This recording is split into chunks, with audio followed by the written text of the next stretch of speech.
దేవుడు చెప్పాడు, తినొద్దన్నప్పుడు తినడం మానేయటం ఉత్తమం. అది నీకు శ్రేష్టకరమైనది కాదు.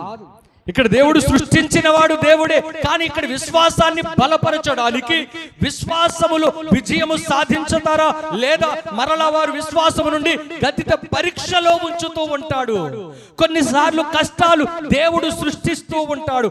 ఆ కష్టంలో నువ్వెంత బలంగా నిలబడగలుగుతావో నువ్వు చెప్పాలయ్యా, ఇదిగో నా ఇంటిలో ఇది జరగాలి, నా కుటుంబంలో ఇది జరగాలి, నా మీద ఉన్నటువంటి అప్పులు పూర్తిగా తొలగిపోవాలి, కాబట్టి నువ్వేం చెప్తావో చెప్పు, నేను అలా జీవిస్తాను. హల్లెలూయా. అలాగే ఎప్పుడైనా చెప్పామా? మనం ఎంతసేపు ఏం చెప్తాం? అప్పులు తీరిపోవాలి ప్రభువా, కుటుంబంలో ఇది జరగాలి ప్రభువా, అలా రావాలి ప్రభువా, ఇలా ఉండాలి ప్రభువా అని చెప్తాను తప్ప నువ్వు చెప్పింది నేను చేస్తాను ప్రభువా, నువ్వు చెప్పింది నేను చేస్తాను, నేను అనుకున్నది నువ్వు చెయ్యి ప్రభు అని మనం ఎప్పుడైనా చెప్పామా? అది చెప్పం. ఏది కావాలో అడుగుతాం. మీ ఇంటికి వస్తే ఏమిస్తావు, మా ఇంటికి వస్తే ఏం తెస్తావు, మీ ఇంటికి వచ్చినప్పుడు నాకేం పెడతావు, అంతేనా? మా ఇంటికి వచ్చినప్పుడు నువ్వేమి లగేజ్ తెస్తావు, అన్ని ఆయనే ఇచ్చేయాలి. మనం ఏమి చెయ్యం. ఆయన ఏం కోరుకుంటున్నాడు? ఎవరు చెప్పినట్టు చేయాలి? మనం అందరూ దేవుడు చెప్పినట్లు చెయ్యగలగాలి.